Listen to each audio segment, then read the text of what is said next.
Sin más preámbulos, es momento de recibir la bienvenida por parte de la ministra de Trabajo, Gloria Inés Ramírez. Bienvenida.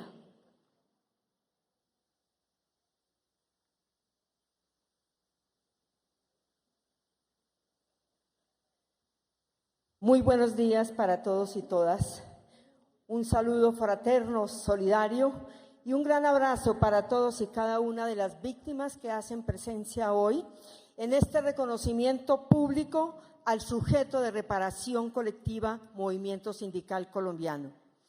Un saludo especial a nuestro presidente Gustavo Petro, a los funcionarios y funcionarias que lo acompañan, a nuestra directora de la Dirección Especial de Víctimas, a todos y cada uno de nuestros compañeros y compañeras, miembros de las direcciones de las centrales obreras, de igual manera a los compañeros y compañeras de la dirección de la Federación Colombiana de Trabajadores de la Educación.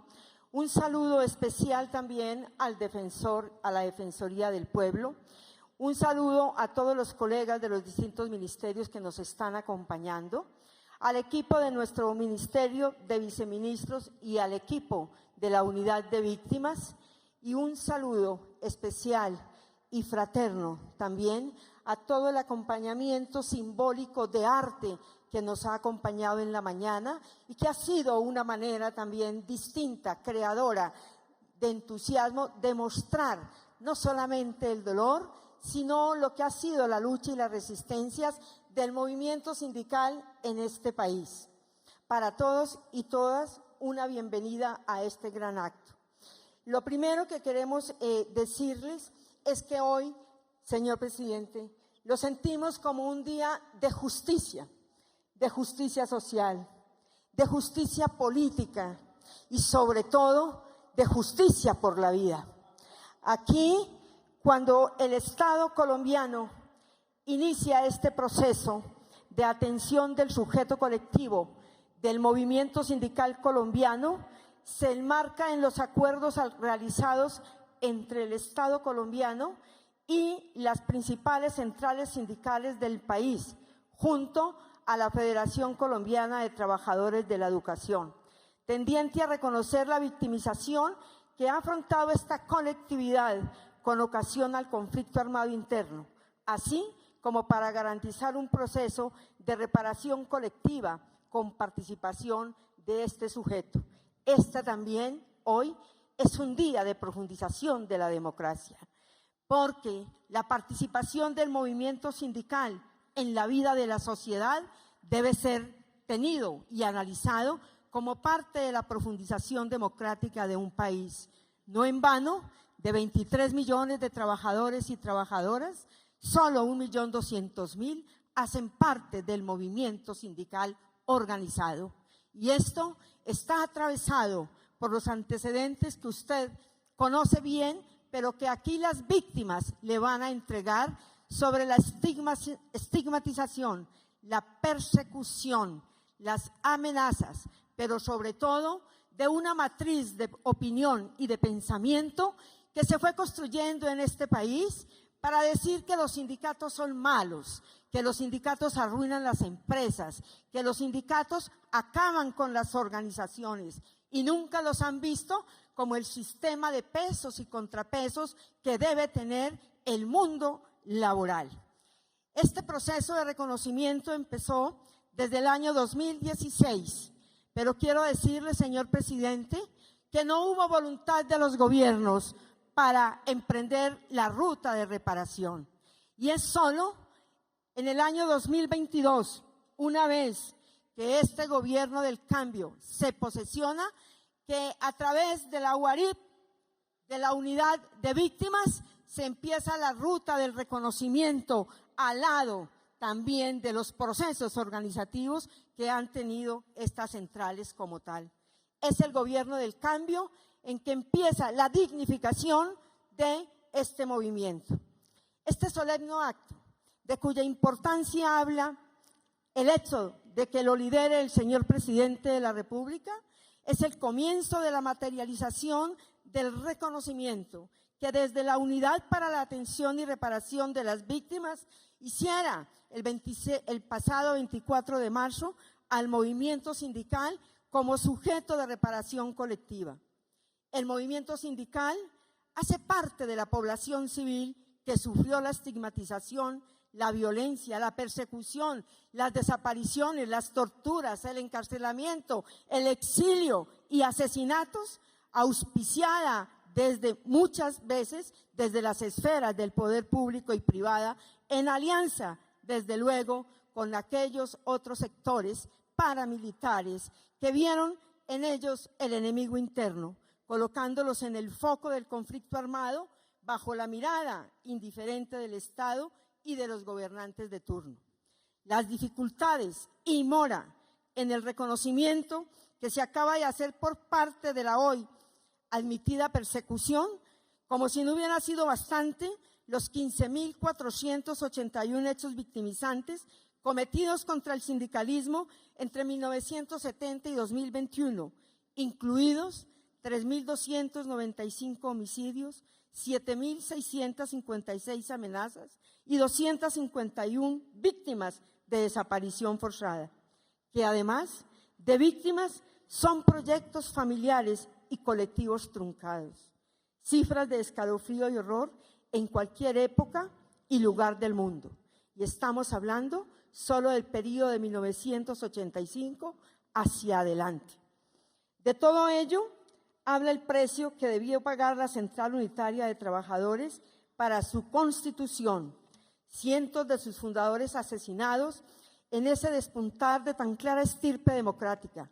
¿Y qué decir de los más de 1.000 maestras y maestros sacrificados en el lapso de 1986 a 2016 y que aún sigue ocurriendo, nos siguen asesinando?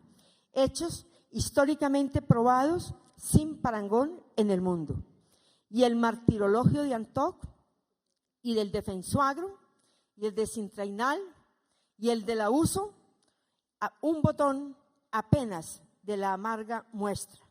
Y qué paradójico constatar que precisamente hayan sido las y los trabajadores sindicalizados de los oficios y las causas más nobles y útiles para una sociedad, como la enseñanza, la salud, la producción de alimentos, justamente ellos que fueron los que han sufrido con más saña esta persecución.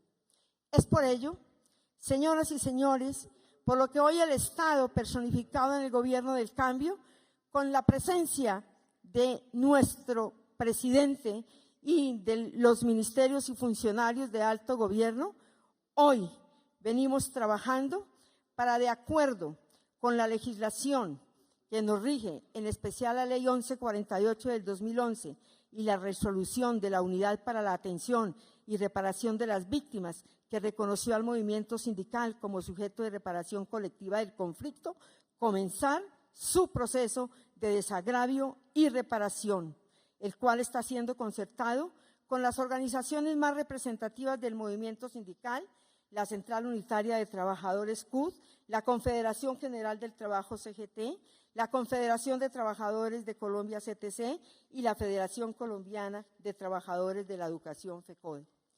Este Gobierno del Cambio y de la Paz reconoce al movimiento sindical como parte esencial de la democracia, una democracia verdadera, no la retórica, aún en boca de los que la denigran.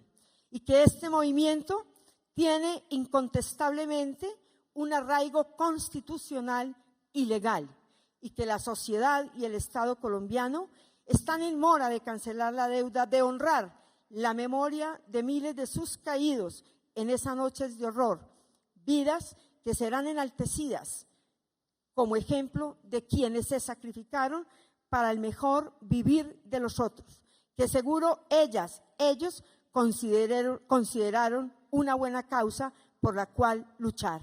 Por eso, porque estamos con la vida, porque estamos con el cambio, porque estamos con la educación como derecho, porque estamos con el trabajo digno y decente, los invitamos a todos para que acompañemos, fortalezcamos y dinamicemos la movilización del próximo 27 de septiembre, que será la movilización del entusiasmo por la vida, por el trabajo digno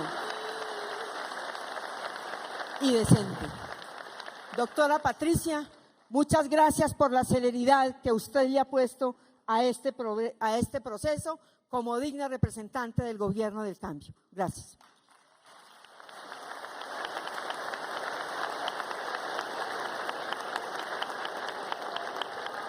Muchas gracias, señora ministra. Es momento de proyectar un video que dará inicio al espacio del informe antisindical.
Todas estas expresiones sindicalizadas, por ejemplo, como la Drummond y los sindicalistas que promovían, según ellos, paros que les impedían las exportaciones de carbón a Europa, fueron objeto de represión a través del arma infame de la estigmatización, con la cual nosotros ejecutamos todos estos asesinatos.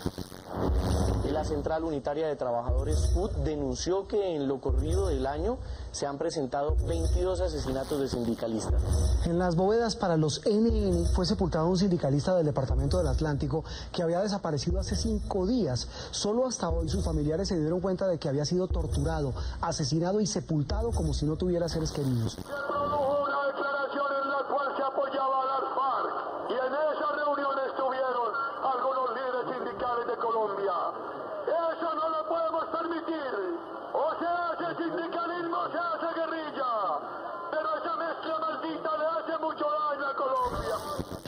Mauricio, más de 3.000 asesinatos de sindicalistas han ocurrido en las últimas 3 décadas. Así lo afirman los líderes sindicales Luis Alejandro Pedraza y Tulio Roberto Vargas, quienes denuncian que no existen las garantías suficientes para la protección de estos movimientos en el país. Además de sindicatos, ¿a quién más se le hacía seguimiento? No, ya había, cuando hablo de sindicatos en el Frente Social Laboral, había magisterio, por ejemplo. FECODE. Por ejemplo, FECODE. Había las asociaciones agrarias. Estaba, que me acuerdo yo para esa época, que pueda haber, ¿cómo era que se llama? El CRIC, por ejemplo, Comité Regional Indígena del Cauca, si no estoy mal. Ese tipo de blancos estaban cobijados en ese grupo sociolaboral. Gracias por la lucha que ustedes han mantenido por tantas y tantas décadas en medio de situaciones extraordinariamente difíciles para mantener viva la esperanza de la clase trabajadora colombiana y al hacerlo mantener viva la lucha por la dignidad de todos nosotros en Colombia. Que el Estado colombiano reconozca su responsabilidad en toda esta tragedia, en todo este sufrimiento, en todas estas violaciones a los derechos, a la vida, a la dignidad de los trabajadores, yo creo que es un paso en la dirección correcta. Es el primer paso para la reparación, validar las cientos de casos que hemos tomado de miles de experiencias de sindicalistas afectados. Es la primera manera de no dejar que el sindicalismo y los sindicalistas, sus familias, se queden en la cuneta de la historia, ¿no? Sino que forme parte de esa reconstrucción del tejido social que está tratando de hacer Colombia en la actualidad. Y reconocer el protagonismo positivo del sindicalismo es también una forma de valorizar al movimiento sindical para la construcción de la democracia.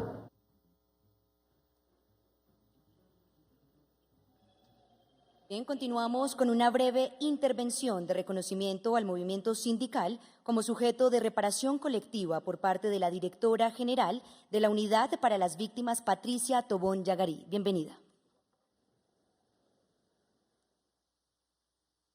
Buen día para todas y todos los presentes en este acto de reconocimiento al movimiento sindical colombiano como sujeto de reparación colectiva, a las víctimas del conflicto armado, a los sobrevivientes y a sus familias.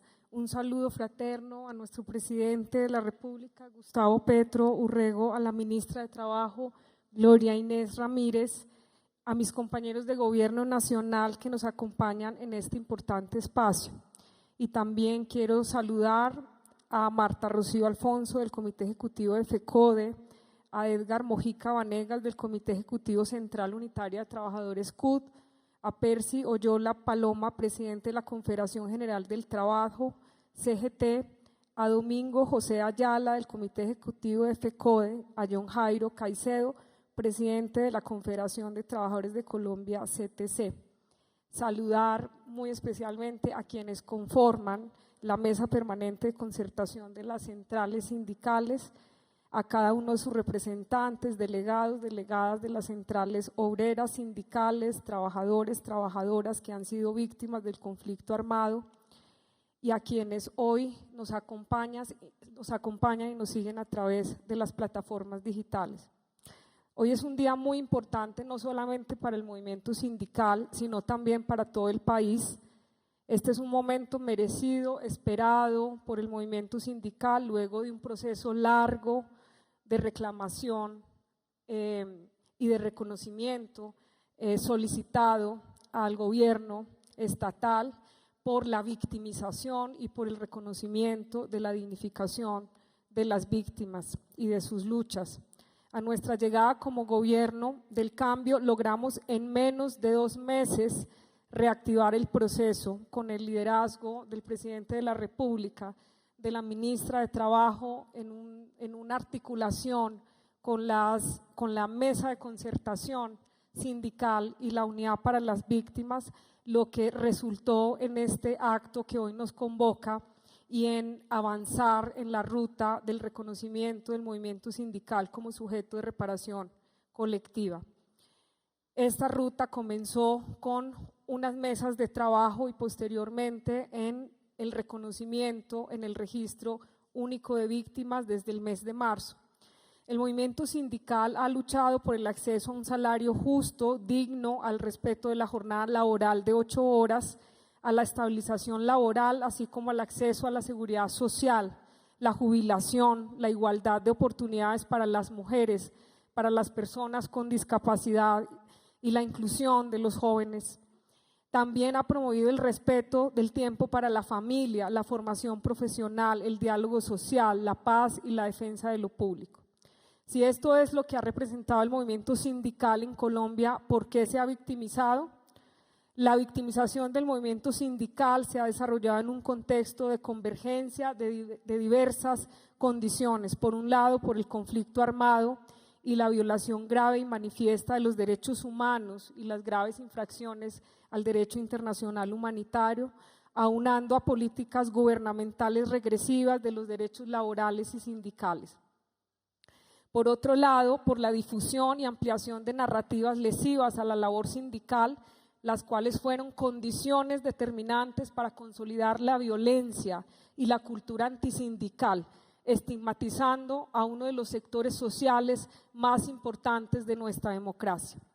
El informe de la Comisión de la Verdad afirma que más de 5 décadas del conflicto armado interno en Colombia han ocurrido aproximadamente 15.000 violaciones a los derechos humanos en contra de integrantes del movimiento sindical. Desde la década de 1970 hasta el año 2021 se cuentan 3.295 homicidios, 7.650 amenazas y 1.954 hechos de desplazamiento forzado, entre otras victimizaciones que han enlutado al movimiento sindical. Así las cosas, estamos hablando de un fenómeno de violencia sostenida, selectiva y sistemática, Por todo lo anterior, el movimiento sindical le ha planteado al Estado colombiano una agenda de reparación amplia, ambiciosa y fundamental para generar las transformaciones necesarias y estar a la altura de la reparación colectiva, lo que representa una oportunidad histórica para fortalecer el diálogo social y encaminar las adecuaciones institucionales necesarias para revitalizar la democracia del país. No ha sido un camino fácil, pero desde el Gobierno del Cambio, la Unidad para las Víctimas, el Ministerio del Trabajo, vienen trabajando para cumplir con los derechos de la población víctima del conflicto, también del movimiento sindical, tarea en la que han venido acompañando las entidades del ESNARID que hoy aquí se encuentran y están comprometidas a contribuir de manera decisiva en estas transformaciones sociales, culturales e institucionales, con la concertación de acciones y garantías y medidas que permitan avanzar en la reparación colectiva de un sujeto de las dimensiones del movimiento sindical. Esto significará para Colombia mayor democracia y libertad.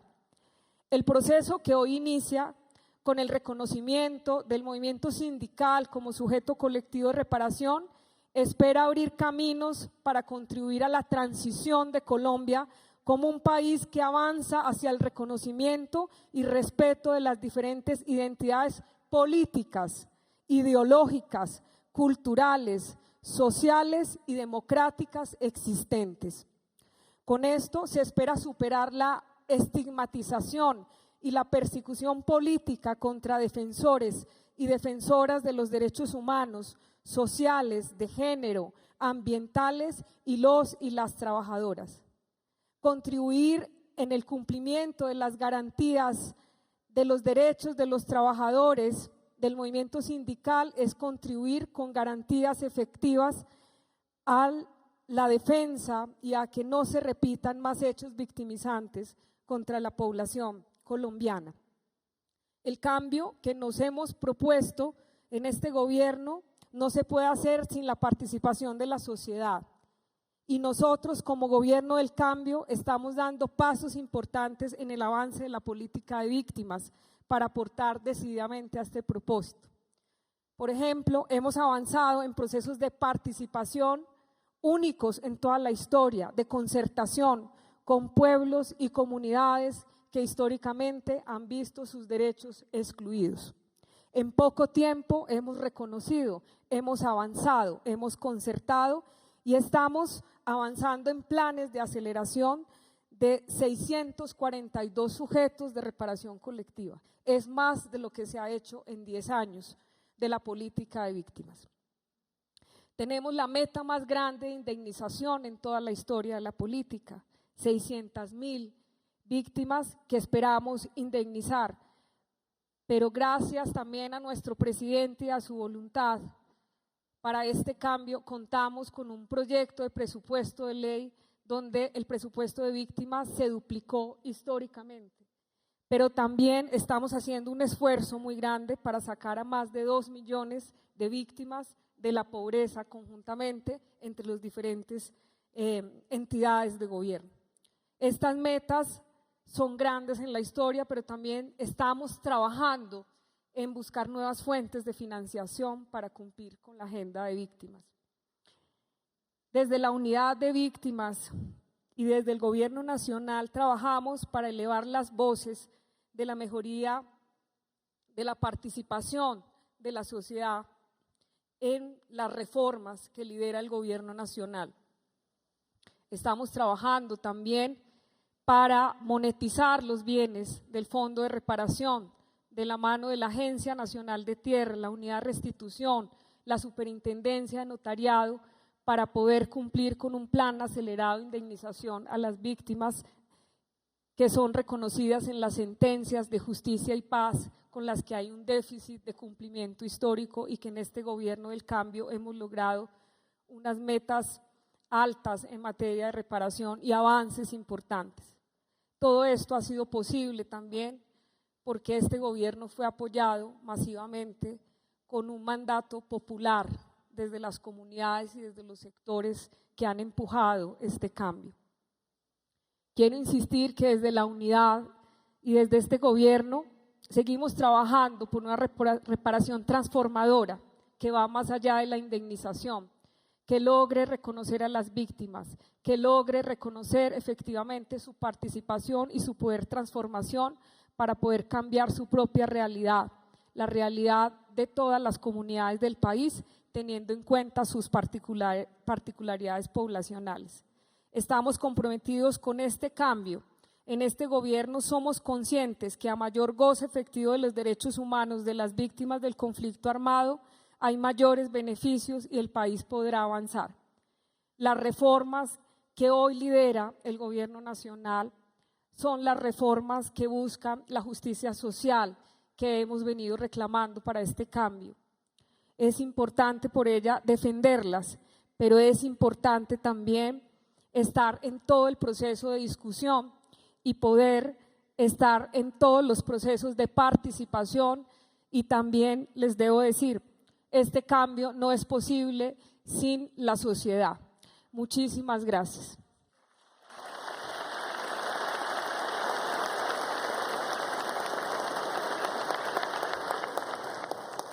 Muchas gracias a la directora Patricia. Continuamos con la intervención de Marta Alfonso Bernal. Ella es representante de la Federación Colombiana de Trabajadores de la Educación, FECODE, quien realizará la presentación del informe antisindical. Bueno, un saludo fraternal a todas y todas las compañeras que nos acompañan en este momento, particularmente al grupo de víctimas, que es una pequeña muestra que se hizo presente, hijos, hijas, esposos, esposas, madres, hermanos, que siguen buscando verdad, justicia, reparación, que siguen esperando que los nombres de estos luchadores y luchadoras sean reivindicados en la historia del país. Un saludo muy grande y muy especial. Gracias, presidente, por haber sacado este espacio en la agenda. Era muy importante que estuviera con nosotros hoy.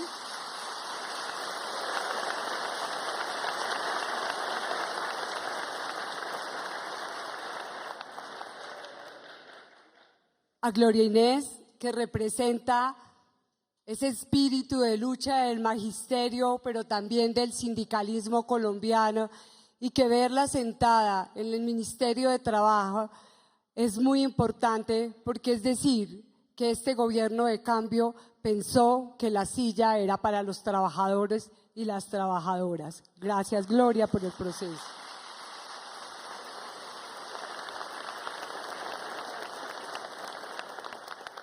A la doctora Patricia Tobón, el reconocimiento. Empezamos un proceso en la JEP, sabe de nuestros casos que están allí radicados, y ahora en la unidad de víctimas esperamos que todo esto que se dice se vea hecho realidad.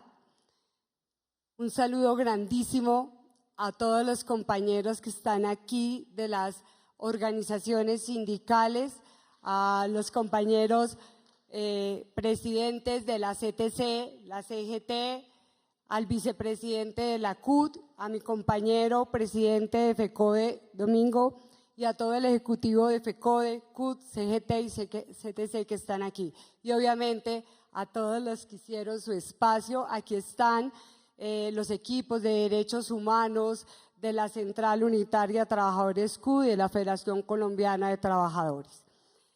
Agradecerles. Yo estoy aquí porque soy la declarante del movimiento sindical.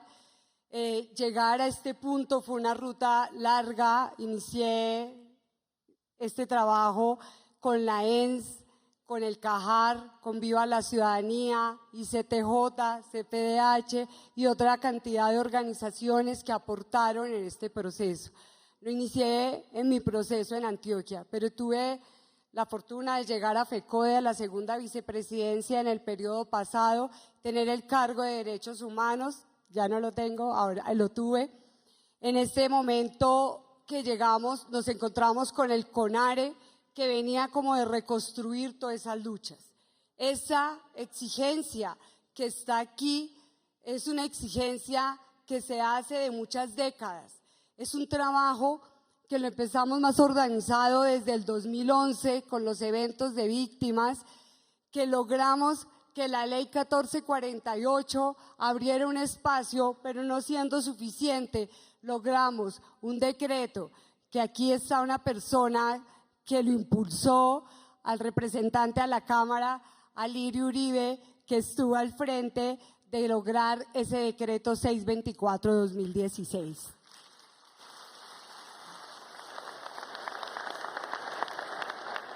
Para nosotros es una extraña mezcla estar hoy aquí porque sentimos que este gobierno ha sido el mismo proceso de lucha de todos y todas. Decían las víctimas ayer que su sueño era que el presidente escuchara lo que les había pasado, porque la vida de sus familiares había sido por lograr cambios en Colombia y que era la primera vez que teníamos la oportunidad real de tener un gobierno que pensara en todos nosotros y nosotras. Y por eso también saludo al resto del gabinete y de los equipos de gobierno, muchos compañeros y compañeras que nos encontramos peleando en la esfera de los derechos humanos. Yo quiero solamente resaltar algunas ideas. El video que vieron recoge precisamente como una realidad que estaba a ojos de todo mundo se ignoró.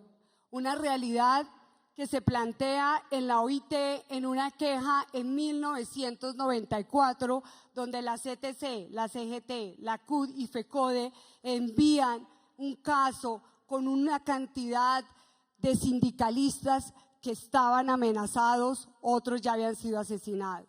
Solamente 4 años después, la OIT se pronuncia y muchos de los que aparecían en el 94 amenazados fueron asesinados y ya aparecían en la lista de asesinados.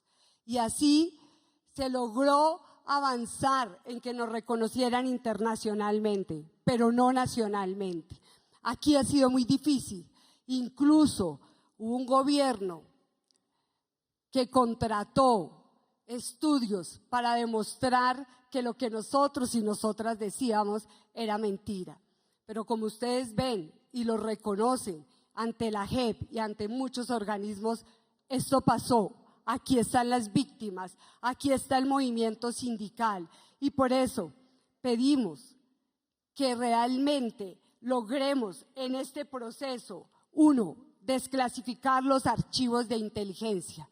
Nos declararon enemigos internos y como tal nos trataron y en ese sentido todos los cuerpos de inteligencia de este país tienen expedientes donde aparecen o aparecemos muchos reseñados y exigimos que se desclasifiquen todos los archivos de inteligencia porque allí está la fuente de cómo se dieron las órdenes y de quién dio la orden.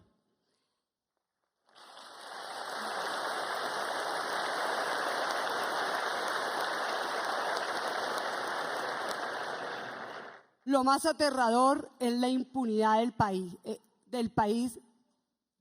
lo más aterrador es la impunidad ante los crímenes de los sindicalistas. El 98% de impunidad.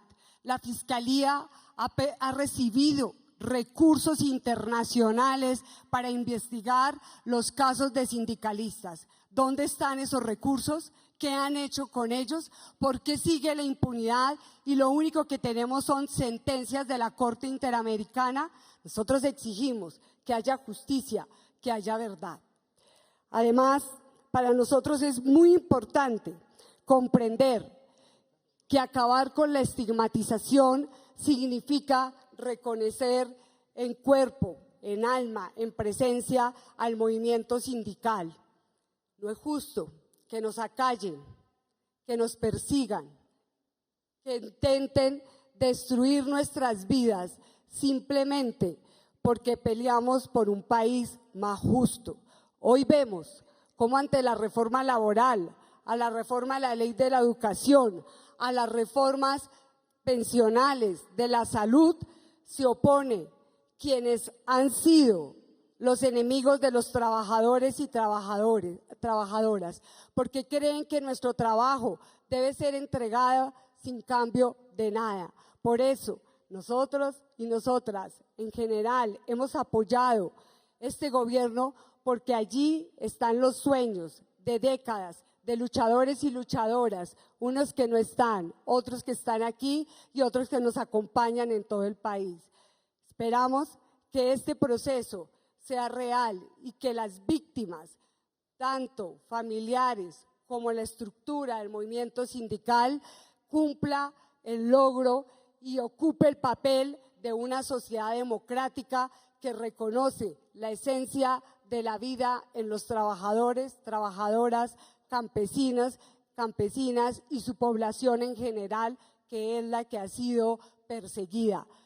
Muchas gracias y de verdad que para mí es un honor estar aquí. Fue un esfuerzo muy grande para llegar a este momento y para poder entregar los informes, no solo a la Comisión de la Verdad, a la JEP, a la Unidad de Víctimas, sino hoy a la Unidad para las Víctimas, por lo cual esperamos que se dé este proceso de reparación.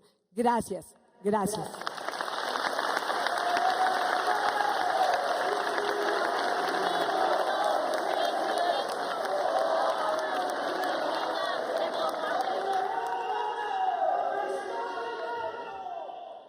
Muchas gracias a la doctora Marta Alfonso.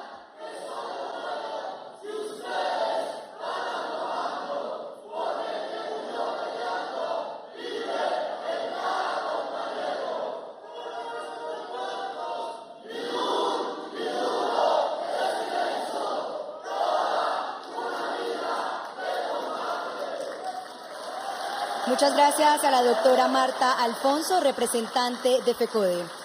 Bien, se debe destacar que en este camino de reparación que resignifica el valor del sindicalismo como generador de democracia, se esperan hechos simbólicos como el aporte gubernamental para que se visibilicen las luchas colectivas en defensa de los trabajadores. Asimismo, hechos materiales como el acompañamiento para frenar la estigmatización, aumentar la afiliación, el cese de la cultura antisindical que existe en el sector empresarial y la eliminación de la violencia. Por eso, es momento de escuchar a las víctimas del conflicto. Llamamos a tarima a la señora Candelaria Nuris Vergara Carrizo.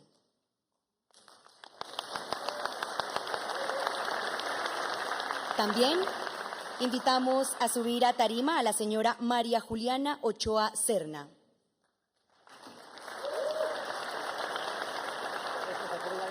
Y también invitamos a subir a tarima a la señora Yolanda Corso Solano. Bienvenidas.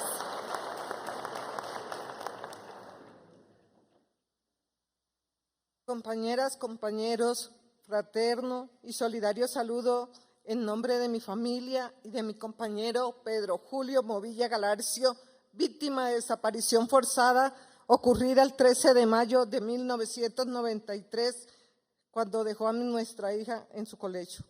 Soy Candelaria Nuris Vergara Carrizo, madre de 3 hijos, mujer buscadora, quien junto al CAJAR y el apoyo de organizaciones sociales y de muchas personas logramos, después de 30 años, que el Estado colombiano fuera declarado por la Corte Interamericana de Derechos Humanos en sentencia de 2022 responsable internacional por la desaparición forzada de Pedro Julio Movilla Galarcio. Pedro Movilla fue dirigente político del Partido Comunista de Colombia, marxista-leninista, dirigente sindical en la ciudad de Montería. A raíz de su labor en defensa de los derechos de las personas más necesitadas, su actividad fue estigmatizada y declarado como enemigo interno por la inteligencia militar en nuestro país. Incluir a las organizaciones sociales dentro de los manuales de contrainteligencia provocó que en Colombia se estigmatizara y atentara contra todos y todas las que luchamos por un mundo mejor. Por ello, son más de 250 sindicalistas desaparecidos forzadamente, 3.323 asesinados, otros torturados, exiliados. En fin, estamos hablando de proyectos de vida truncados, de familias que hemos cargado con dolores por su ausencia, de generaciones que han sufrido la imposibilidad de un país con trabajo digno. Hoy estamos aquí para seguir exigiendo al Estado que cumpla con sus obligaciones, que busque a los desaparecidos y desaparecidas forzadamente, que la Fiscalía realmente investigue a quienes ordenaron acabar con el movimiento, con el sindicalismo.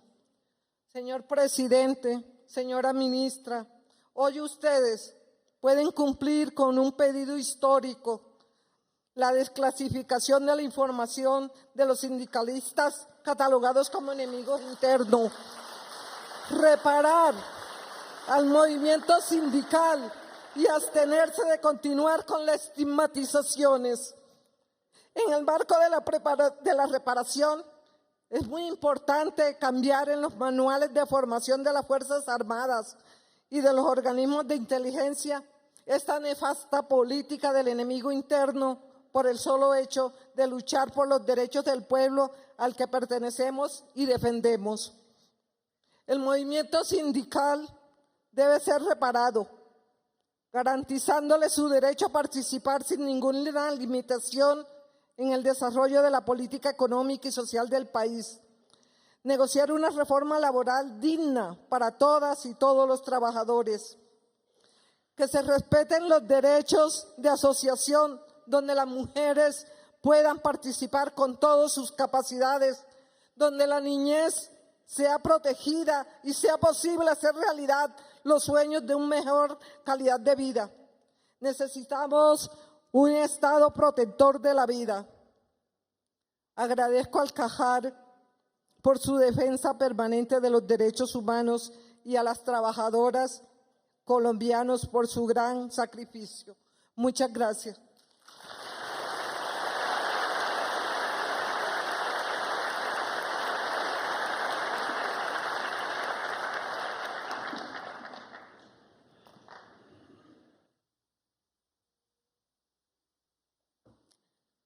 Buenas tardes. Gracias por estar aquí a todos. Presidente, ministra, directora, Marta, Edgar. Yo soy Juliana Ochoa Madrigal. Soy hija de Guillermo Ochoa Serna, docente y sindicalista de ADIDA, el Sindicato de Maestros de Antioquia, quien fue asesinado en Medellín en 1988 por el B-2 del Ejército.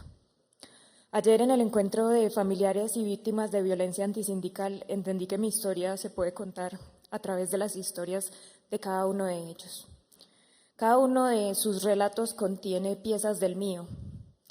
Yo, al igual que Brígida, perdí a mi padre en 1988. Mi mamá perdió a su marido, como tú, Brígida, en 1988. Como el hijo de Beatriz, que tenía 6 años cuando mataron a su padre, yo también tenía 6 años.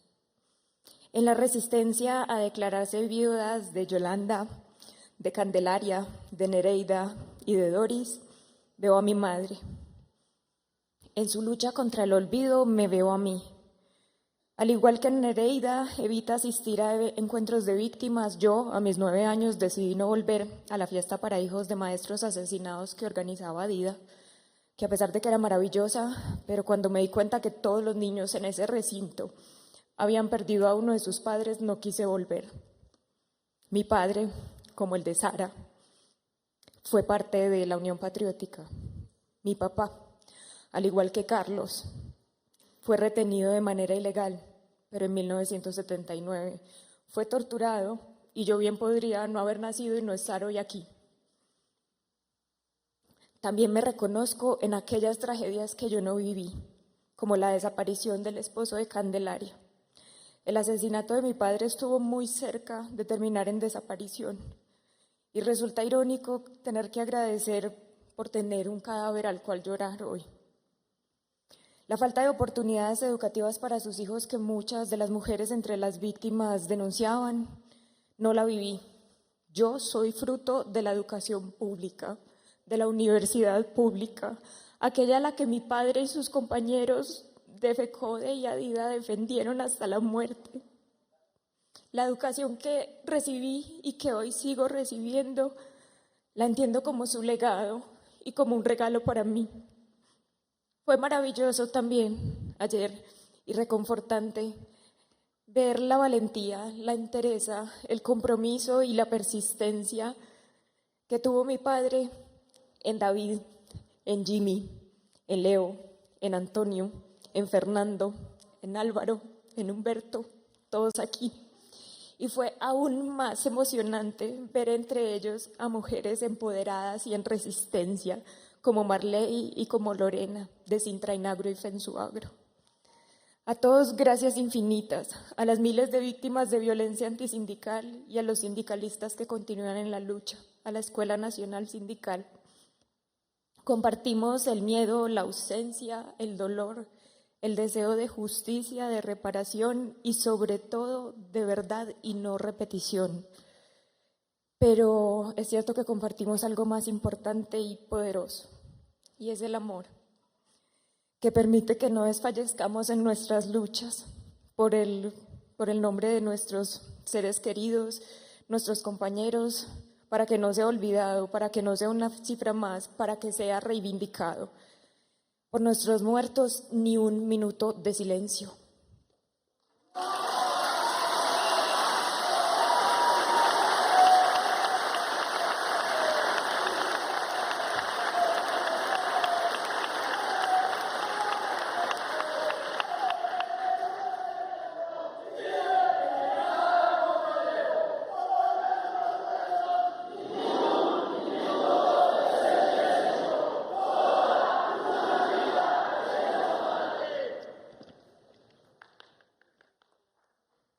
Quiero situarme en los umbrales de la muerte para saber qué siente un mártir cuando en la congoja de su vida luchadora penetra en su cuerpo las mordaces y asesinas balas del silencio.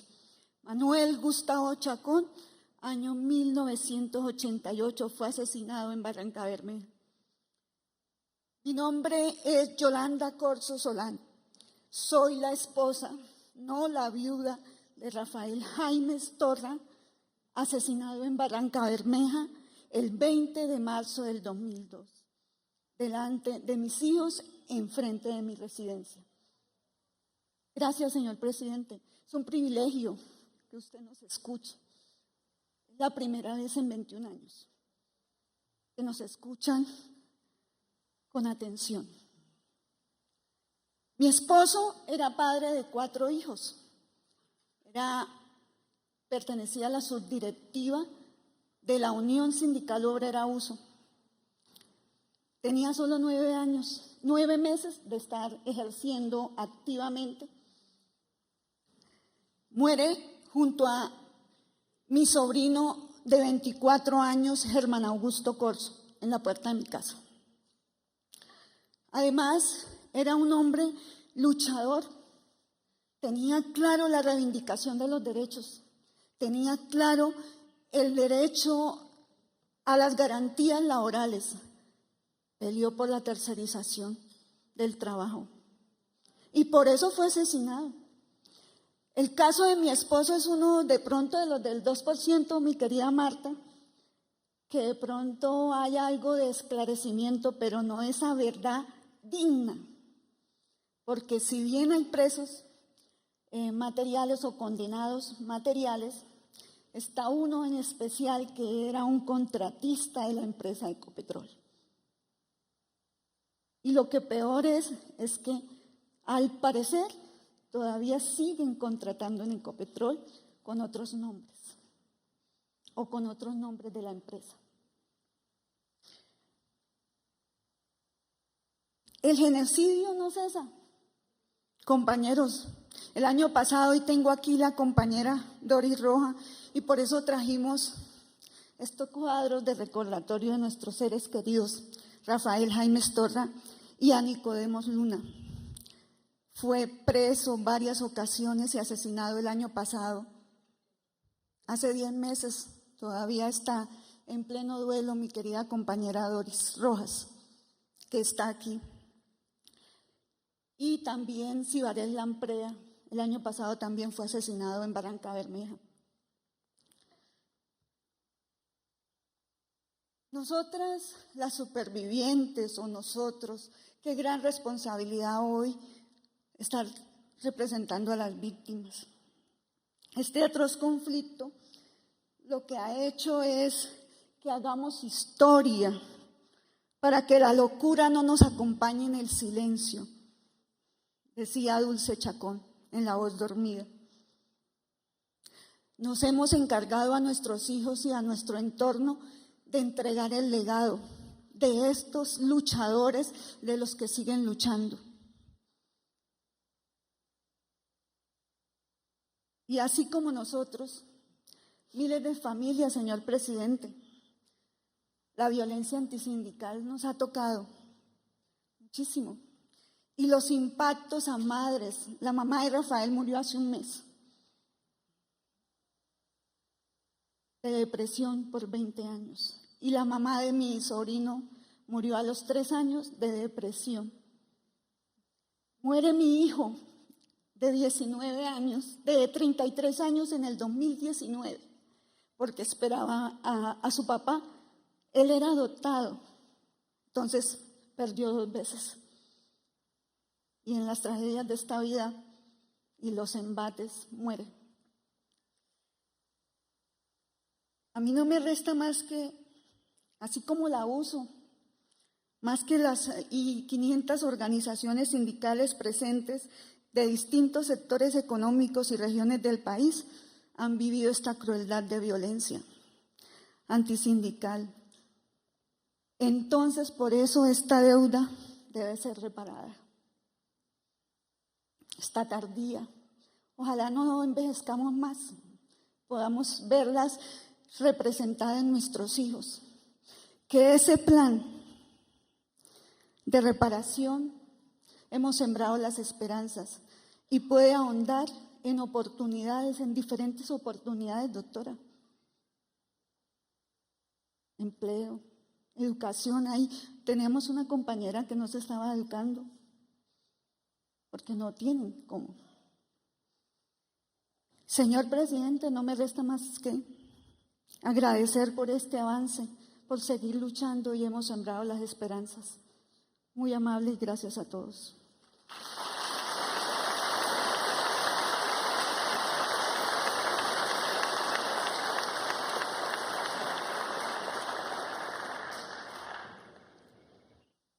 Muchas gracias a todas por sus palabras.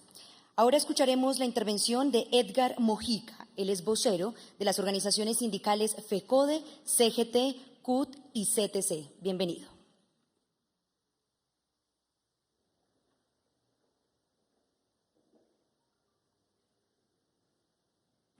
Muy buenas tardes, compañeros y compañeras.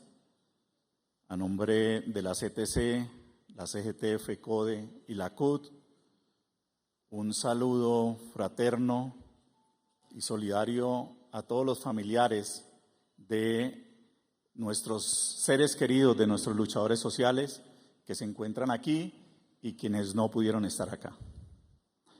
Señor presidente Gustavo Petro, gracias por este reconocimiento. Compañera ministra, gracias por este reconocimiento. Directora, gracias. De la barbarie a la esperanza. El cambio es con los trabajadores y las trabajadoras. Sin duda alguna, lo ocurrido durante décadas contra los trabajadores, trabajadoras y el movimiento sindical en Colombia es un sindicalicidio, como lo señala el historiador Renán Vega Cantor. Si utilizamos como patrón de análisis las teorías de Daniel Ferenstein, estamos hablando de una práctica social genocida, en la que se combinan todas las formas posibles de violación de derechos humanos, pues a los trabajadores se les encarceló, se les secuestró, se les condenó al exilio, se les asesinó y en el menor de los casos se les despidió por defender sus derechos. Es así como los sindicalistas hemos realizado nuestros ejercicios de exigibilidad de derechos en medio de una cultura antisindical liderada por el empresariado colombiano. En muchos casos, acudiendo a estructuras paramilitares y con la acción cómplice del Estado colombiano, bien por omisión o en algunos con participación directa de miembros del Estado. Estos casos se conocieron por voz de los actores materiales en declaraciones juramentadas en el escenario de justicia y paz, pero aún más reciente en la Jurisdicción Especial para la Paz. Pese a esto, la impunidad supera el 90% en los diferentes delitos. Esa barbarie desatada contra el sindicalismo en Colombia tenía como objetivo instaurar por la vía del terror un modelo neoliberal y privatizador. La violencia fue la respuesta a la lucha organizada de los trabajadores de sectores estatales y sectores estratégicos de la economía del país. Estos hechos de violencia mancharon de sangre la historia del sindicalismo en Colombia. Al respecto, se destaca el secuestro y asesinato de José Raquel Mercado en 1976, presidente de la Confederación de Trabajo de Colombia, asesinato que fue reconocido en el informe final de la Comisión de la Verdad, capítulo Hallazgo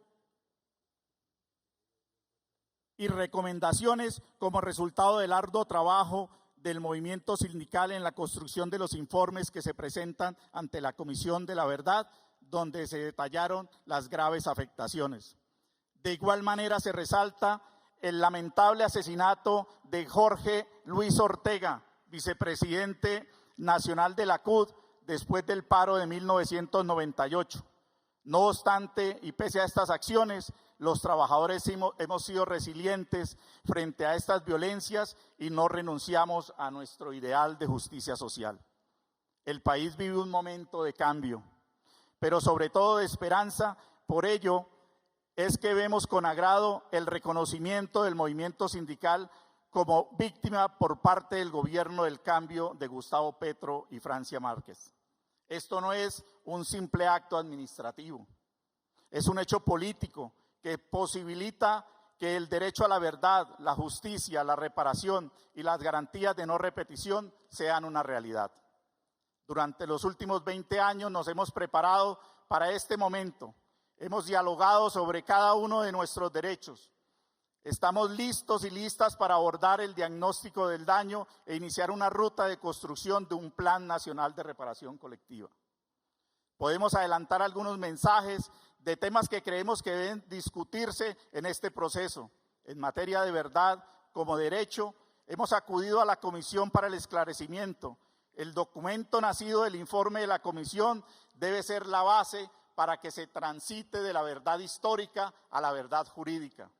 En materia de derechos a la justicia, sin descartar otras instancias, es importante que las empresas señaladas como responsables de estos hechos concurran como terceros voluntarios. Esto abriría el camino para que cese la impunidad. En materia de reparación, queremos rescatar la necesidad de erradicar la cultura antisindical de nuestro país, junto a la restitución de derechos. La no repetición parte del reconocimiento y desarrollo de los derechos de libertad sindical y el fundamento de la generación y valor de riqueza de los y las trabajadoras de Colombia. Sabemos que no va a ser fácil, que no basta con la voluntad expresada por el gobierno del cambio. Los enemigos de estos tiempos están al acecho. Solo la unidad de la clase obrera, el respaldo a los cambios de la política pública y la construcción de una nueva cultura posibilitarán que los derechos sean una realidad. a los familiares de todas nuestras víctimas, todo nuestro reconocimiento. Les ofrecemos disculpas porque sabemos que en muchos momentos no estuvimos presentes, estuvieron ustedes solos.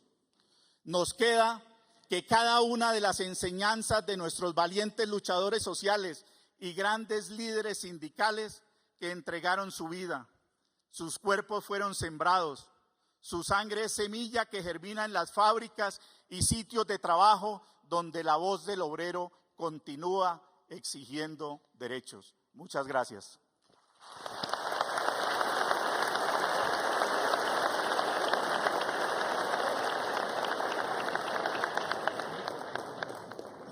Muchas gracias, señor Mojica. Señoras y señores, a continuación se dirige a ustedes el señor presidente de la República de Colombia, doctor Gustavo Petro Urrego.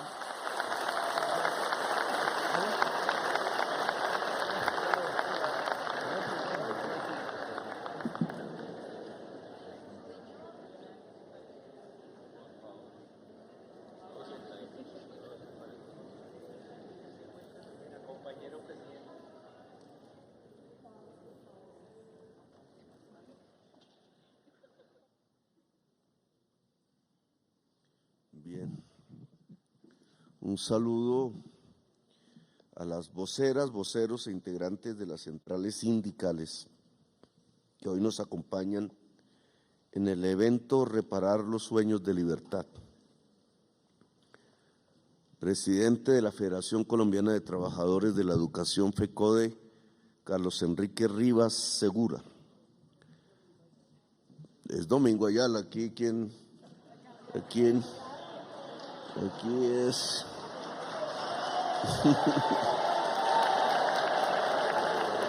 Como atrasado, el que hace estas carticas no tiene ni idea del movimiento sindical.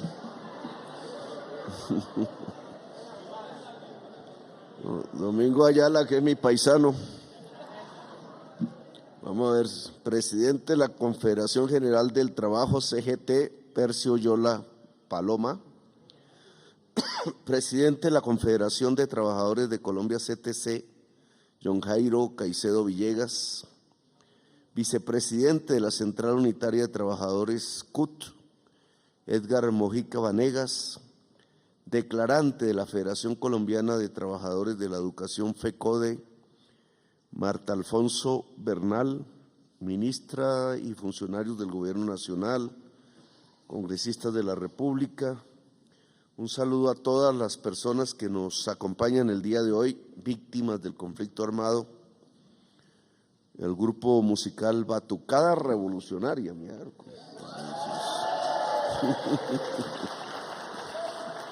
del Magisterio de Bogotá y su director Nabi, medios de comunicación y en general a todas las personas que hoy nos acompañan.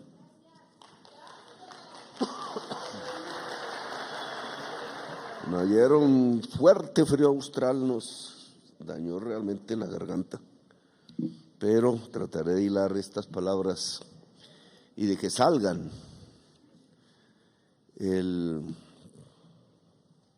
Indudablemente no se trata simplemente de un reconocimiento como sujeto de reparación colectiva, términos del derecho internacional humanitario, del Estado, porque aquí tendría que hablar no como jefe de gobierno, no como jefe de la administración, sino como jefe de Estado, es decir, a nombre de los tres poderes públicos. No todos los integrantes de esos poderes estarían de acuerdo conmigo, ni aceptarían al parecer mi jefatura, pero a nombre de estos tres poderes, del Poder Judicial, del cual muchas de sus sentencias, fallos, intervenciones han determinado y han ordenado este tipo de reparaciones múltiples, colectivas e individuales en los años que han pasado en Colombia y que hoy como gobierno obedezco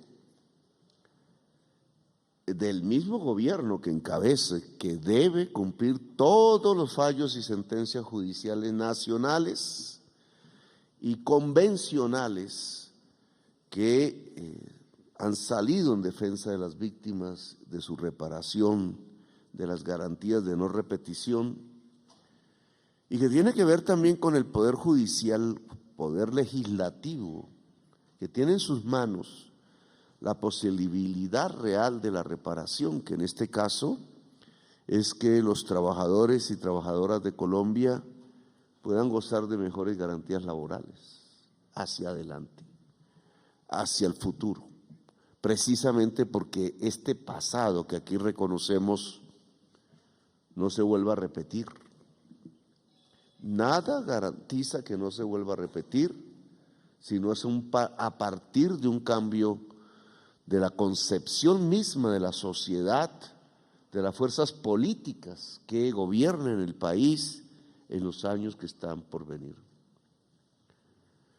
Fuerzas que pueden ser pro-trabajadoras, fuerzas que pueden ser anti-trabajadoras, porque de alguna manera lo que hacen los procesos de selección políticos, sean democráticos o no, es discernir qué tipo de fuerzas van a dirigir una sociedad. Sí, como decía aquí Mojica, si quien va a gobernar la sociedad son las fuerzas de la barbarie, o si quien va a gobernar la sociedad son las fuerzas de la esperanza. Ni más ni menos eso decide un ciudadano o una ciudadana cuando tiene la oportunidad de ir a las urnas. A veces las desaprovecha, a veces siendo él o ella un sujeto para defender por las fuerzas de la esperanza, vota por las fuerzas de la barbarie. Alza la piedra y la deja caer sobre sus propios pies, o pone la soga en el cuello y a veces sin querer tira de la butaca. A eso le ha pasado a mucha gente en la historia de Colombia. Precisamente de ese país austral de donde vengo, Chile, pasó allá sin poder decidir frente a una urna si se escogía la barbarie o si se escogía la esperanza. Sin poder decidir, los condujeron a la barbarie. En unos hechos que, a pesar de la diferencia histórica hace 50 años, medio siglo, sin pasar por las diferencias regionales de historia, de época, indudablemente hoy nos deberían enseñar en muchos de sus aspectos para no repetir la historia. No repetir la historia pasa por reconocer lo que pasó. Aquí estamos haciendo un reconocimiento de lo que pasó. Trata entonces de que esta sociedad no repita la historia, incluso ante una urna seleccionando la barbarie. Los números están aquí, los han repetido varios de las personas que han pasado por este atril. Sí, son 3.295 sindicalistas, hombres y mujeres, asesinadas. Es como las viejas masacres de obreros a principios del siglo XX. No hay mucha diferencia. Aquellos estaban concentrados, aquí fue por separado. Las masacres de obreros de las bananeras, ¿no hablan de estos números? No fue Jorge Eliezer Gaitán el que tuvo que poner esos números en algún debate en el Congreso de la República del entonces. A partir de allí se empezó a conocer. No fue nuestro premio Nobel de literatura el que tradujo en la comunicación del realismo mágico los episodios de una inmensa masacre de obreros acontecida allá en la zona bananera, en el hoy Magdalena, junto al Caribe, de trabajadoras y trabajadores que cortaban el banano para una empresa a la cual llamaban United Fruit, que creo es la misma, hay que ver, que pagaba centavos por cada banano para que el movimiento paramilitar matara sindicalistas? No es la misma historia. Separada por unas décadas, no es la misma empresa, no es la misma actitud. No hacen parte estas cifras de sindicalistas muertos en el Urabá, que son la mayoría, creo, me desmentirá mi ministra, de obreros bananeros sindicalizados, no es lo mismo que en 1922, 28. 28 fue la masacre. ¿Qué pedían en aquel entonces esos obreros? Mejores condiciones laborales, menor jornada de trabajo, mejores salarios. ¿Qué pedían los obreros bananeros de hoy asesinados en el Urabá? Lo mismo.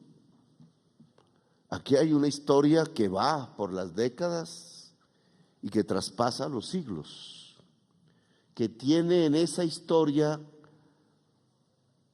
un análisis, algo que pensar, algo que pasa, que no es solamente de Colombia, que se expande en el mundo. Estos obreros asesinados, hombres y mujeres sindicalizados, estos 1954, casi 2000, ya sumamos 5000, que fueron desalojados a la fuerza de su lugar de trabajo y de su lugar de vivienda para que no organizaran obreros, para que no dirigieran trabajadores y trabajadoras, para que el esfuerzo de organizarse no fructificara, porque ese era el objetivo. Estos 7.650 obreros y obreras amenazados, para que sucediera lo mismo, para que se callaran, para que se silenciaran, para que no pensaran en los demás. ¿Qué es lo que quieren suspender a partir de la muerte, el desalojo, desplazamiento forzado o amenaza en una persona, hombre o mujer? ¿Qué es lo que buscan?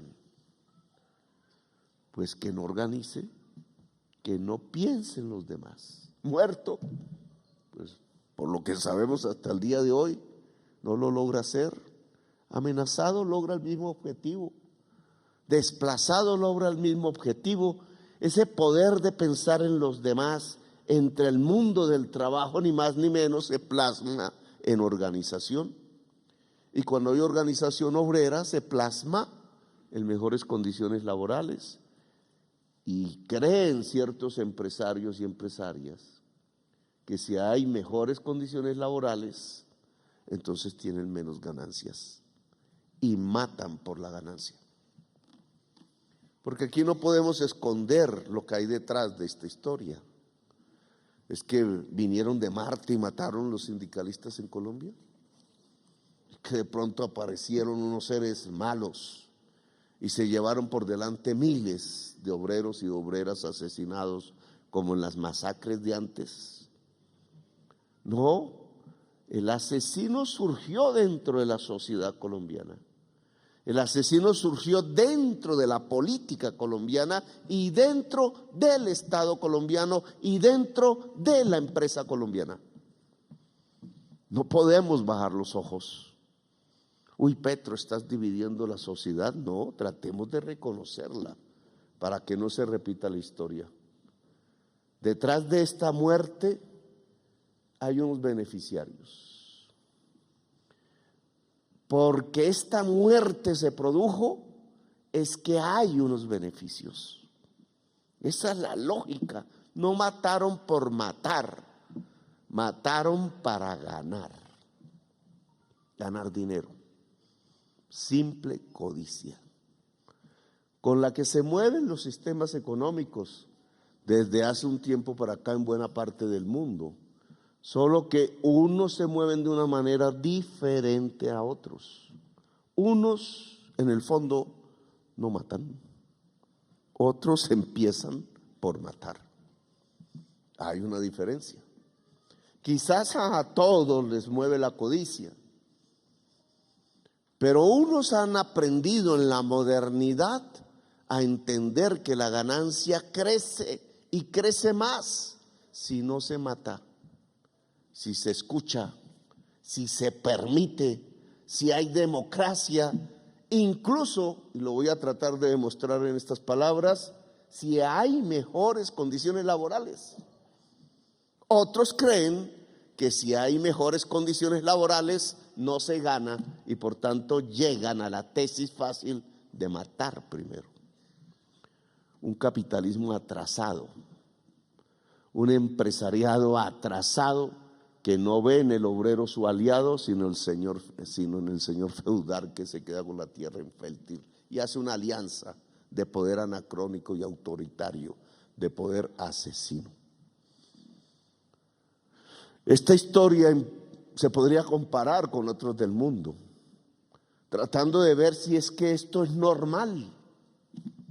Tanto se ha comunicado estas muertes día a día, mataron aquí, mataron allá, ocurrió tal masacre aquí, ocurrió tal masacre allá, que la sociedad colombiana se acostumbró a la muerte, que la normalizó, dicen los intelectuales, que le parece normal.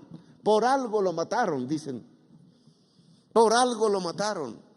Mijo, no te metas en eso porque te van a matar. ¿Y qué es eso? Pensar en los demás. No pienses en los demás.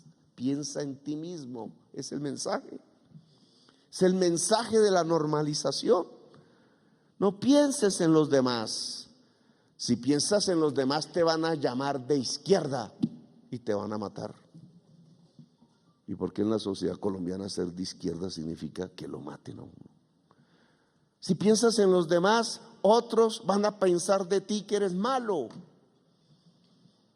que el sindicalismo es malo, que toda actividad que se llame solidaridad, es decir, pensar en los demás, es mala, que el cooperativismo es malo, que discutir en una reunión religiosa los problemas de la sociedad y del barrio es malo, que hacer una asamblea para discutir los problemas del campesino en alguna vereda es malo, es terrible, que organizarse para pensar es malo, que todo lo que signifique pensar en el otro y en la otra es malo. Solo quieren que pensemos en nosotros mismos. Y lo que pasa es que el ser humano, al pensar en sí mismo y no pensar en los demás, deja de ser humano. Porque el ser humano es social. Lo primero que hace el niño al nacer, incluso según la ciencia, dentro del vientre, es pensar en la mamá. Y lo primero que hace la mamá cuando está embarazada, cuando sabe que va a ser mamá, es pensar en el bebé. Y ya son dos. Y dos son multitud. El ser humano no puede dejar de ser multitud. Y todo lo que va en contra de eso, como medio de comunicación, como medio de transmisión de ideologías, como medio político, como medio social, todo lo que va en contra de que el ser humano piense en los demás, las demás, simplemente va en contra de la humanidad. Va es a favor de la barbarie. Pues en el mundo obrero, donde se trabaja tú, con él, con ella, con nosotros, con nosotras. Un mundo del trabajo que no puede ser solitario. No es un hombre solo, no es una mujer sola, incluso si el trabajo es a través del computador, porque más allá del computador hay otra y otra conectada, como sabemos hoy. En este nuevo mundo de la tecnología, lo que hay más allá y más allá, otro y otra conectada, es una multitud. Y por tanto, en el mundo del trabajo obligatoriamente se piensa en los y las demás. Quizás el empresario piensa en sí mismo, es su ganancia, pero el trabajador y la trabajadora piensa en los demás, las demás. Y aquí viene una visión encontrada. El trabajador y la trabajadora buscará organizarse. Y cuando le metan en la cabeza a ese trabajador y la trabajadora que la organización es mala, lo que lo están es esclavizando, conduciendo a la esclavitud, y yo diría, conduciendo al rebaño. En Colombia no se ha permitido la organización obrera. No se ha permitido la organización de quien trabaja. Han asesinado la organización. Lo que han querido es la barbarie. ¿Y esto ha pasado en otras partes del mundo? Sí, pero en muy pocas. Lo que estos niveles de asesinato en estas cifras demuestra es que nos parecemos a algo que pasó en la historia en Indonesia, cuando mataron todo un partido político por centenares de miles de personas, cuando no tenía un solo arma en su poder, solo por ser de ese partido político. Indonesia en los años 65.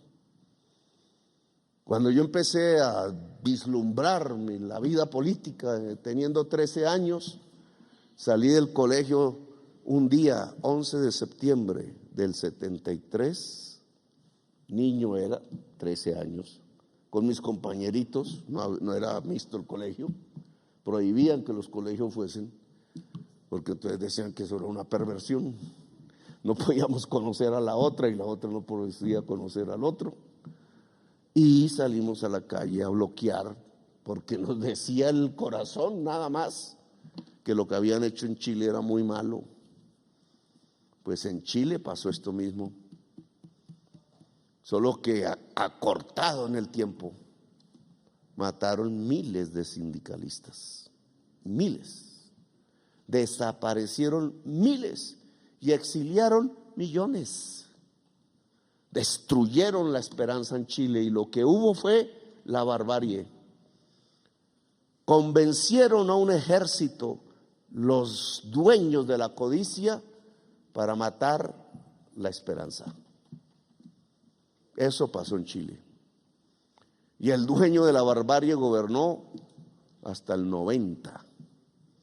Mató miles de obreros, acabó la organización obrera, pensando que iban a ganar más.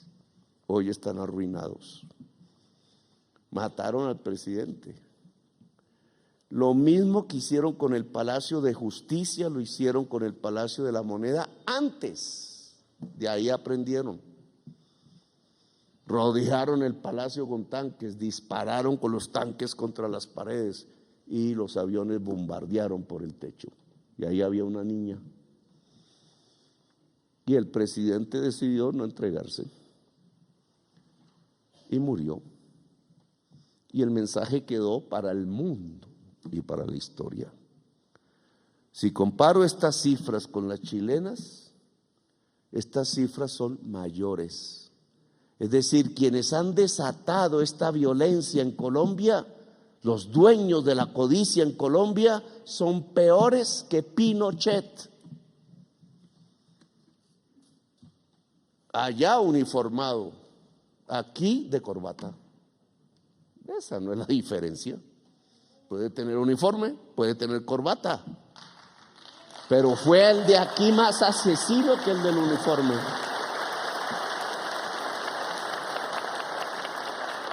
Las formas es lo de menos, que porque se puso de corbata es que Colombia es democrática.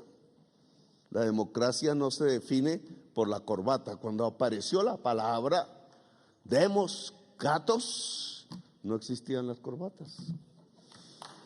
Esa no es la definición. Pues los de civil aquí con corbata en sus escritorios mataron más que el uniformado de Chile llamado Pinochet. Y si lo comparo con Argentina, igual. No puedo decir que Videla mató más que en Colombia. El uniformado Videla mató menos que en Colombia, allá le llamaban dictadores. En Colombia, presidentes. Pero mataban más. Me van a decir, no, los presidentes no eran los que mataban. Bueno, o se silenciaban y permitían que los dueños de la codicia mataran a los obreros y a las obreras. Eso es lo que pasaba en Colombia. Por omisión permitían el asesinato. Ordenaban que el retén militar dejara pasar a los asesinos, ¿o no era así? Y al lado se oían los tiros como en el Salado y mataban los campesinos, 48 creo, no me acuerdo del caso del Salado. En Urabá era así, por eso hay estos miles de asesinados. ¿Quiénes matarían más que en Colombia entonces? Mirando el mundo, sí hay. Mire con quién nos compararíamos. Franco fusilaba a los sindicalistas. Mussolini encarcelaba a todo el mundo obrero, por eso Gramsci, el enorme Antonio Gramsci, casi muere en la cárcel. Y Hitler. ¿Quiénes son los asesinos que más asesinaban en Colombia por la misma codicia? Hitler. Ese es el mundo en el que hemos estado. El mundo que hay entre Hitler, Franco y Pinochet y Videla, en el intermedio. Esa ha sido la Colombia de las pasadas décadas. Y por eso tenemos este número abrupto, enorme, de trabajadores y trabajadoras asesinadas y desplazadas y exiliadas. En mi vida política, desde esos 13 años, cuando yo iba ahí en Zipaquirá, 3 cuadras más allá de mi colegio, al sindicato de Peldar, que fue donde empecé a hacer mis primeras reuniones, a escuchar, porque yo era un jovencito. Los cuadros de las paredes, me acuerdo que tenían los afiches del pueblo de Vietnam resistiendo, que después triunfó. Desde ahí hasta esta fecha he conocido muchos hombres y mujeres que fueron asesinados por ser sindicalistas y desaparecidos, o que me encuentro a veces por allá en esos países que me da por recorrer y están allí exiliados. Mi vida misma es testiga del genocidio que han cometido por la codicia y por la barbarie en Colombia contra el pueblo trabajador. Y por eso, pues me alegra estar reconociéndolo como jefe del Estado. Si algún día el pueblo colombiano vuelve a elegir la barbarie o se impone la barbarie sobre el pueblo colombiano, dirán, no, es que este reconocimiento no vale porque el presidente era de izquierda. Ya verán, algunos lo verán. Pero este reconocimiento vale porque la mayoría del pueblo nos eligió y con la fuerza de ese pueblo y de esa legitimidad puedo decir que el movimiento sindical colombiano fue víctima de la violencia en miles de asesinados por la codicia y por la barbarie.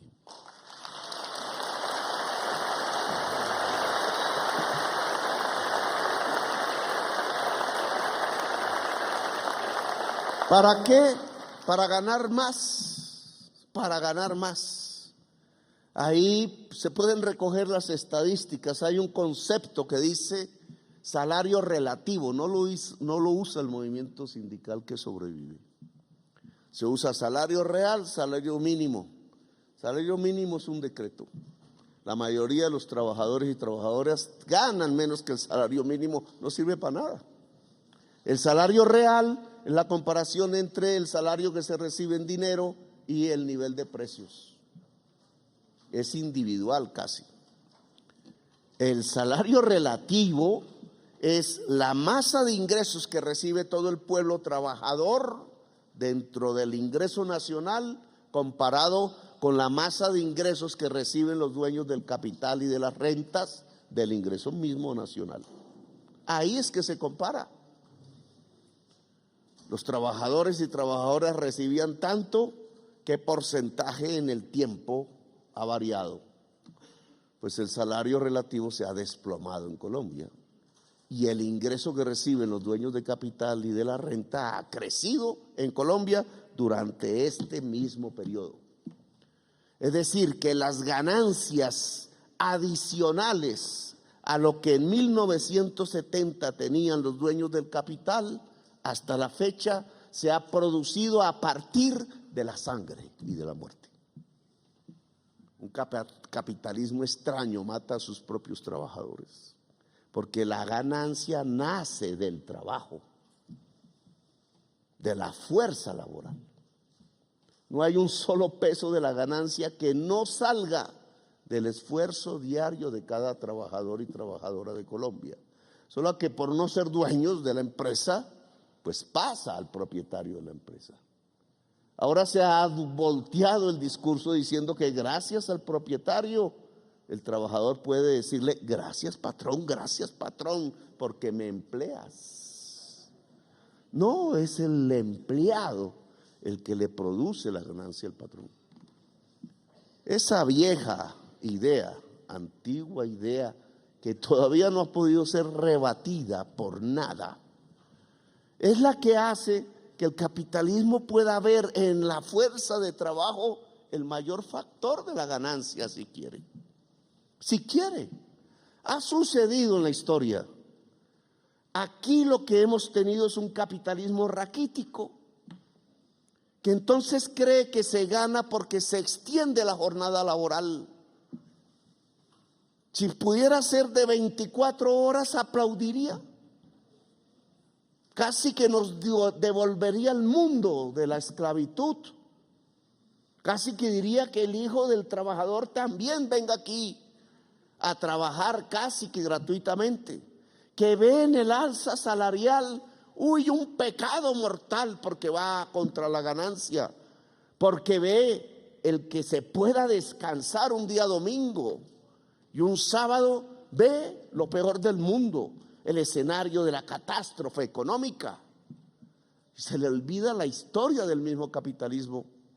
El primer movimiento obrero que generó las primeras organizaciones obreras que llamaron cartismo, porque publicó la Carta Obrera en Inglaterra, luchaba por tener 10 horas de jornada laboral. Y no pudo, lo derrotaron con la policía.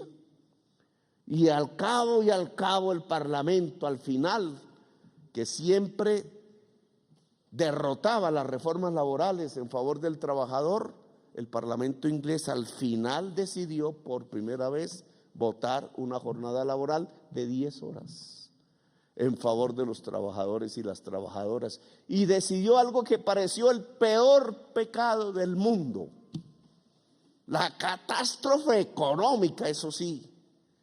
¿Saben qué era? Que los niños y las niñas no trabajaran en las fábricas.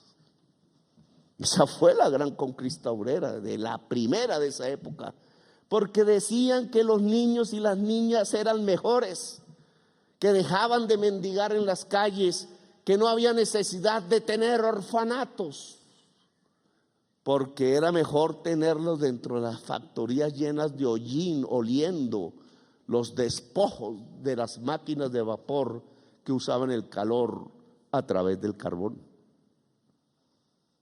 En Inglaterra, centenares de miles de niños y de niñas le generaban la riqueza al patrón. Y fue un pecado que los sindicalistas de ese entonces le dijeran al mundo que los niños y las niñas no deberían trabajar, y que debería haber una jornada laboral, y que debería haber días de descanso, y que debería haber un encuentro entre las fábricas de diálogo entre el pueblo trabajador, la fuerza laboral y el patrón. ¡Qué pecado! Así se fundó realmente el capitalismo moderno. Fueron los obreros, fueron los sindicatos y los sindicalistas y las sindicalistas las que trajeron el desarrollo al mundo.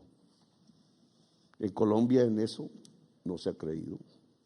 Estamos más atrás que la Inglaterra del siglo XIX, que la de los libros de Charles Dickens.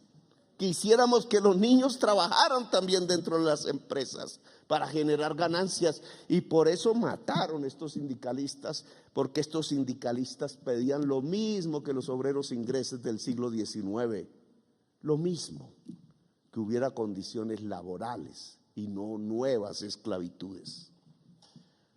Por eso la estadística da que de la riqueza de Colombia cada vez más a través de este tiempo, desde los años 70 hasta la fecha, la riqueza va más al dueño del capital y no va al dueño y la dueña del trabajo. ¿De qué se trata ahora?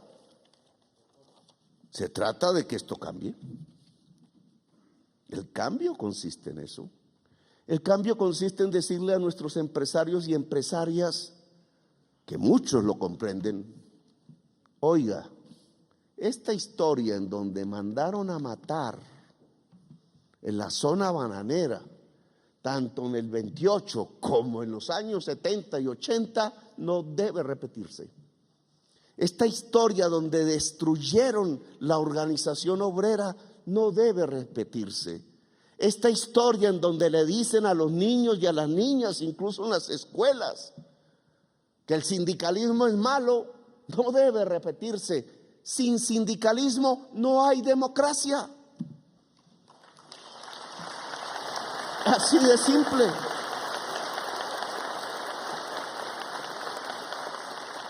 Es carreta.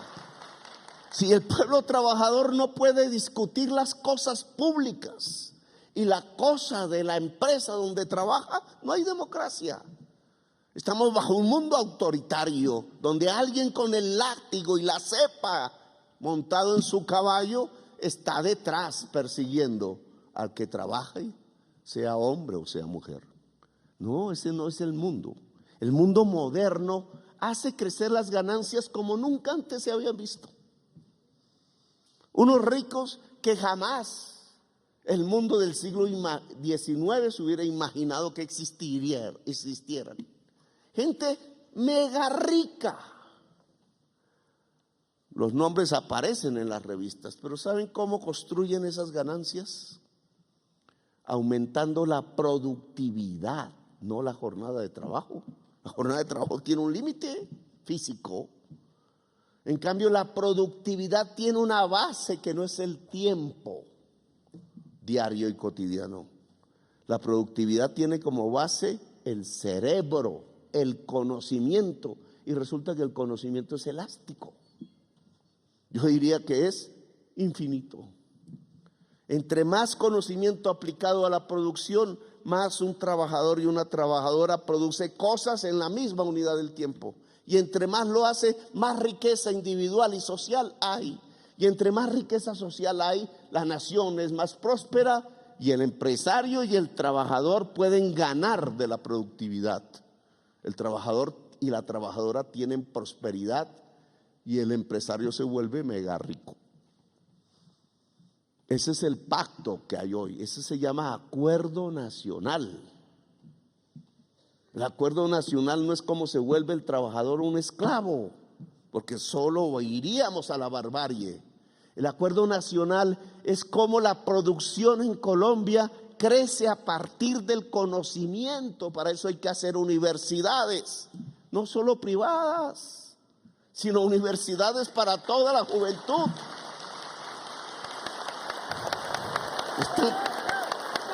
Discúlpenme la palabra, pero están castrando las posibilidades del futuro con ese tipo de planteamiento feudal y anacrónico que atrasa a Colombia y por eso la hunde en la cárcel, por eso la hunde en la sangre. Esa no es la Colombia que queremos. No es lo que intentaba hacer el grupo de soldados jóvenes sin saber ellos qué pasaba cuando se disfrazaron de miembros del Estado Mayor Central de las disidencias en el sur de Córdoba. No es un caso aislado. ¿Qué buscaban quienes dieron la orden? ¿Qué? En Córdoba. Que no era un mensaje a los pobladores humildes del Manso. El corregimiento donde estuvieron no era el mensaje para ellos.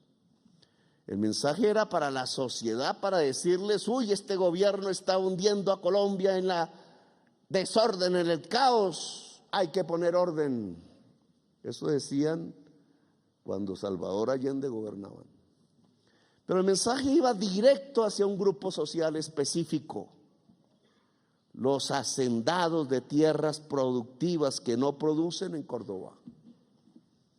A ellos. Porque antes les habían mandado una carta por ahí diciendo que organizaran las brigadas. Porque no se podía dejar que organizaran el campesinado. Los que dieron la orden de los hechos de ayer es porque quieren que los hacendados vuelvan a ser paramilitares.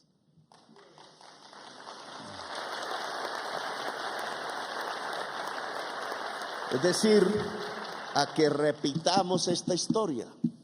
Yo les digo, vayan a ser estúpidos en eso. Primero, ningún soldado se debe prestar otra vez a fusilar jovencitos y a matar campesinos. Eso no puede ser en Colombia.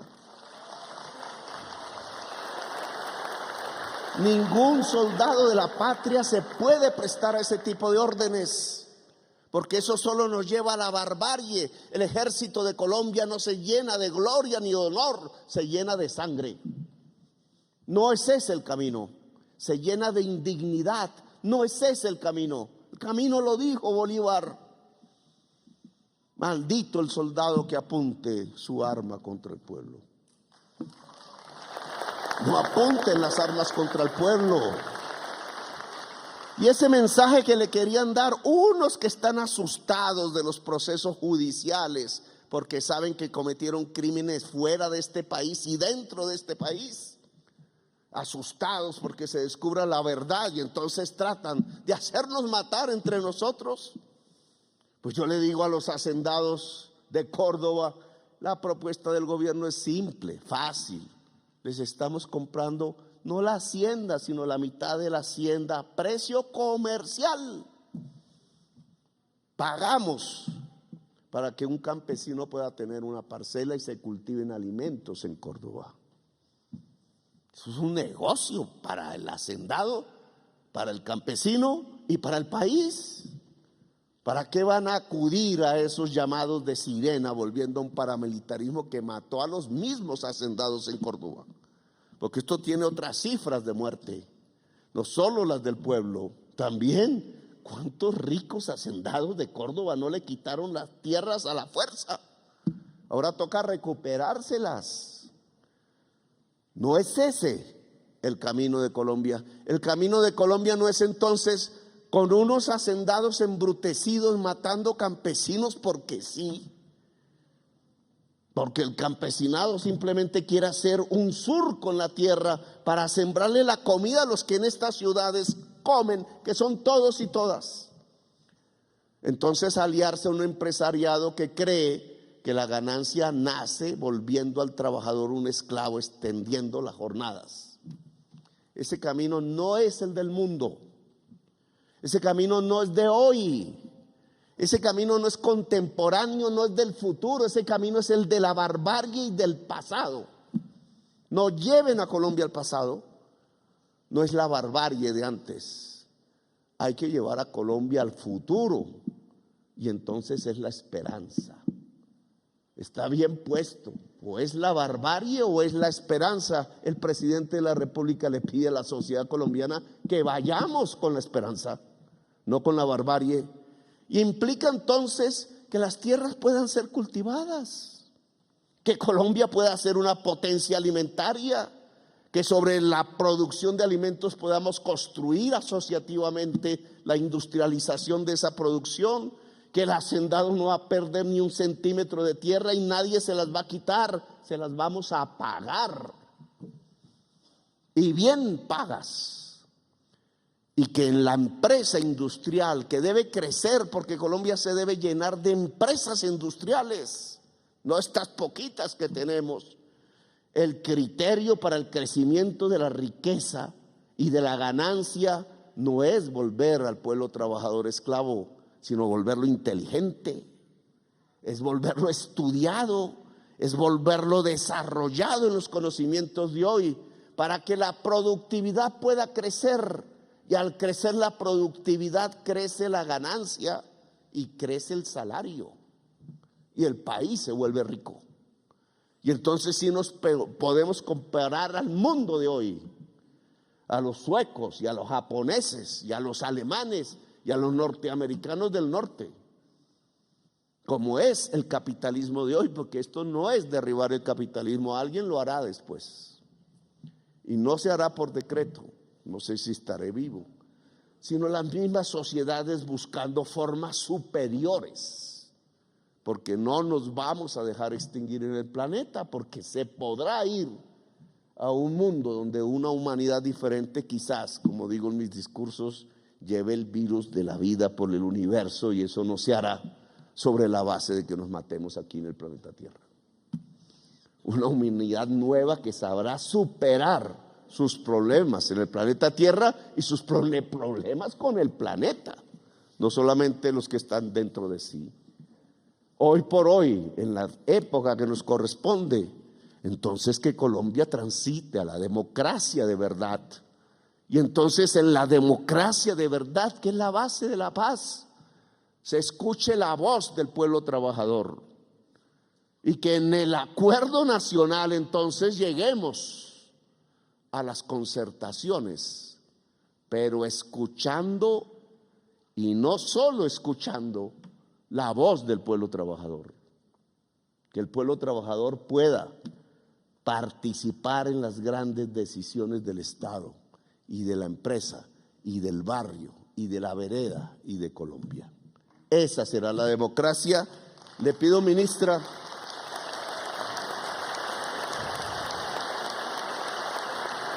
que en esto que se llama un plan de reparación colectiva que hay que construir,